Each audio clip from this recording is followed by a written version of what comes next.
ETF index mutual funds నేర్చుకుని stock మార్కెట్లో రాణించాలనుకుంటున్నారా? వెంటనే ఈ నెంబర్కి కాల్ చేయండి.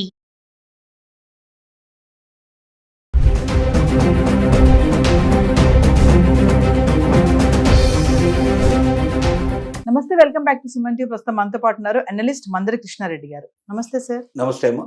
సార్, గోల్డ్ రేట్స్ మనం మాట్లాడుకున్నాం, 99,000 ఉంది. ఈరోజు చూస్తే 1,03,00 చిల్లరలో ఉంది. అంటే పెరుగుతుంది మళ్ళీ బంగారం ధర. యాక్చువల్గా చూసుకుంటే దేశీయ రాజధాని అయిన ఢిల్లీలో దీనికి బాగా డిమాండ్ ఉండడంతో ఈ రేట్ ఇలా పెరుగుతుందని చెప్పేసి అంచనా అంటున్నారు. ఒకసారి దాని గురించి మాట్లాడుకుందాం. గోల్డ్ అనేది ఏ ఒక్క రోజు స్థిరంగా ఉండడం అనేది మనకు కనబడదు. కొంచెం పెరగడం, కొంచెం తగ్గడం డెఫినెట్గా జరుగుతూ ఉంటుంది. ఎస్, ఒక 2-3 వేలు, 5,000, మినిమం 10,000 నుంచి 25,000 మధ్యలో డెఫినెట్గా పెరగడం కానీ తగ్గడం కానీ జరిగి ఫ్లక్చువేషన్స్ అయ్యి కొన్నాళ్ళు అక్కడ కొట్టుకుని మళ్ళీ మెల్లగా ఒకవైపు ప్రయాణం చేస్తుంది. అంటే తగ్గడం కానీ ఇటు పెరగడం కానీ ఏదో ఒకవైపు ప్రయాణం చేసే అవకాశాలు ఉంటాయి. అలాంటి పరిస్థితి దశ లోపల ఇప్పుడు మనకు ఆ పీరియడ్ నడుస్తుంది. ₹1,00,000 కన్నా బాగా పెరిగి మళ్ళీ మెల్లగా డౌన్ అయ్యి మళ్ళీ కొంచెం 1,00,000 దిగి మళ్ళీ 1,00,000 దగ్గరే కొంచెం పెరగడం తగ్గడం చేస్తూ ఉంది.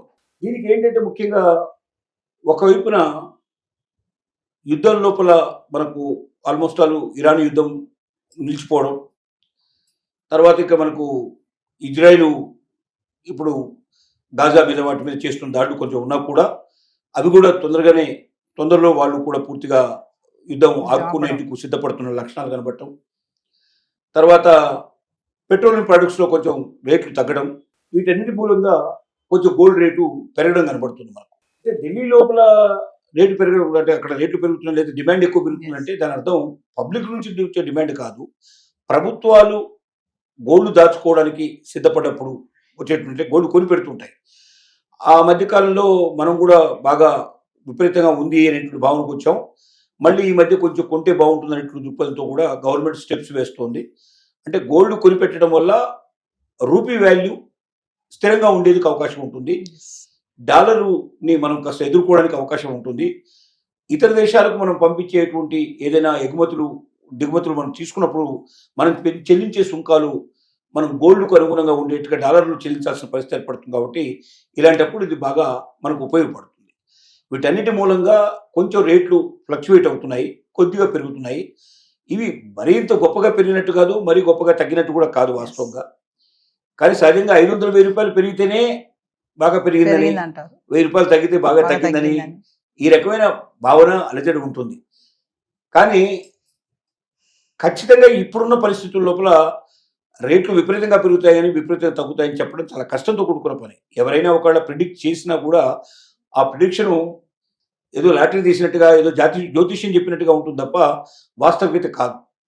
ఎప్పుడు ప్రపంచంలో ఏ మూలన ఏ సంఘటన జరుగుతుందో, ఏ దేశానికి మధ్యలో యుద్ధం ప్రారంభమవుతుందో, లేక సుంకాలు విపరీతంగా పెరిగిపోయే పరిస్థితులు ఏర్పడతాయో, లేక పెట్రోల్ ధరల లోపల మార్పులు చేర్పులు జరగడానికి, పెట్రోలియం ప్రొడక్ట్స్ ఒకేసారి తగ్గడానికి పెరగడానికి అవకాశాలు ఏర్పడతాయో, లేక స్టాక్ మార్కెట్లు కుదేలయ్యే పరిస్థితులు కానీ, చాలా విపరీతంగా పెరిగిపోయే పరిస్థితులు ఏర్పడటం కానీ, డాలర్ రేటు తగ్గడం కానీ బాగా పెరగడం కానీ, ఇలాంటి అన్ని విషయాల మీద ఎన్నో విషయాల మీద ఆధారపడి గోల్డ్ పెరగడమా తగ్గడమా అనేది ఉంటుంది. కాబట్టి ఈ కొద్ది పెరుగుదలకు కానీ తగ్గడానికి కానీ భయపడటం కానీ బాధపడటం కానీ, అయ్యో పెరిగిపోయిందని కొనలేకపోయినామే అని కొంతమంది, అయ్యో బాగానే పెరిగింది కానీ ఇంకా బాగా పెరగలేదే, ఇంకా ఎక్కువ పెరిగితే బాగుండని కొంతమంది కానీ, ఇలా రకరకాల ఊహాగానాలు తెలుతూ ఉంటారు. అసలు గోల్డ్ చుట్టూ తిరగడం మనం మానేయాలి. జరుగుతుంది ఏంటంటే ముఖ్యంగా మహిళలు గోల్డ్ చుట్టూ తిరుగుతున్నారు. గోల్డ్ చుట్టూ తిరగాల్సిన అవసరం లేదు. శక్తి ఉన్నవాళ్ళు డబ్బు సంపాదన చేయగలిగితే డెఫినెట్గా ఇలాంటి గోల్డ్ ఎంత కావాలంటే అంత కొనుక్కోవడానికి అవకాశం ఉంటుంది, ఆస్తులు ఎంత కావాలంటే అంత కొనుక్కోవడానికి అవకాశం ఉంటుంది.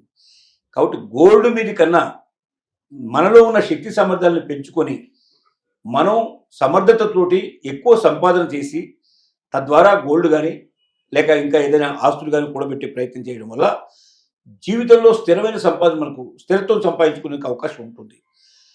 గోల్డ్ మీద ఎవరే పూర్తిగా ఆధారపడి ఉంటారంటే సంపాదన ఏమీ చేయలేని వాళ్ళు, ముఖ్యంగా భర్త సంపాదన మీదనే ఎక్కువగా ఆధారపడ్డ వాళ్ళు, ఆ గోల్డ్ రూపంలో అయినా దాచుకొని భవిష్యత్తును కాపాడుకుందాం అనేటువంటి కోరిక ఉండేటువంటి వాళ్ళు ఈ గోల్డ్ గురించి ఎక్కువ తాపత్రయపడడం జరుగుతుంది. ప్రతిరోజు దాని గురించి ఆలోచించడం జరుగుతుంది. మనం ఆలోచించినంత మాత్రం అది పెరగదు, ఆలోచించినంత మాత్రం తగ్గదు. ప్రపంచం అంతా ఒకే రేటు ఉంటుంది కాబట్టి ఇది ఏ ఒక్క రాష్ట్రానికో ఏ ఒక్క దేశానికో వర్తించేటువంటి రేటు కాదు ఇది. అంటే ఇంటర్నేషనల్గా వచ్చే మార్పులకు అనుగుణంగా గోల్డ్ పెరుగుతూ తగ్గుతూ ఉంటుంది. Yes. అదే మళ్ళీ మనం చెప్పగలిగేది, మీరు ఎట్టి పరిస్థితుల్లో అప్పు చేసి మాత్రం కొనొద్దు. గోల్డ్ కొనే ప్రయత్నం చేయకండి. మీ దగ్గర డబ్బు ఉంటే గోల్డ్ కొనుక్కోండి.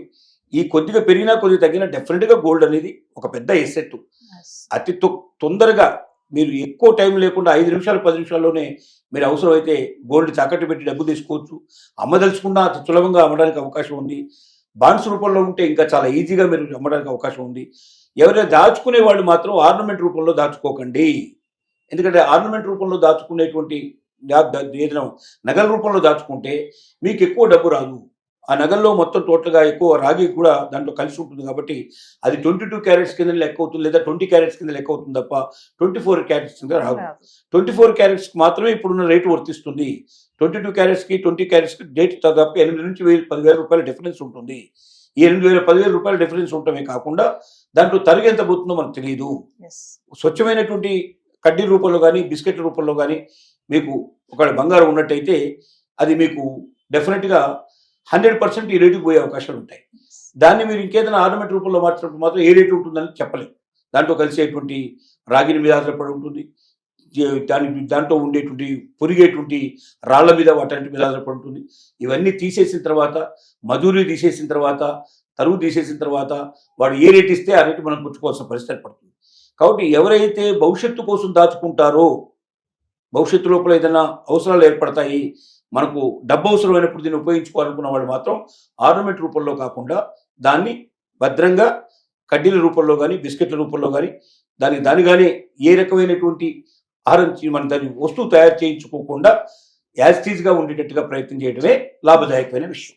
అంటే ఈ టైంలో ఇన్వెస్ట్మెంట్ చేయడానికి మంచి కరెక్ట్ టైం అంటారా సార్? ఎప్పుడైనా గోల్డ్ మీద ఇన్వెస్ట్ చేయడానికి మంచి టైమే. నేను ఎందుకంటున్నానంటే గోల్డ్ అనేది పడేయ వస్తువు కాదు, విలువ తగ్గేది కాదు. విలువ ఎంత తగ్గినా చాలా తక్కువ తగ్గుతుంది. పెరిగితే కూడా కొద్దిగా పెరగచ్చు, కానీ తగ్గడం మరీ గొప్పగా ఘోరంగా అయితే తగ్గదు.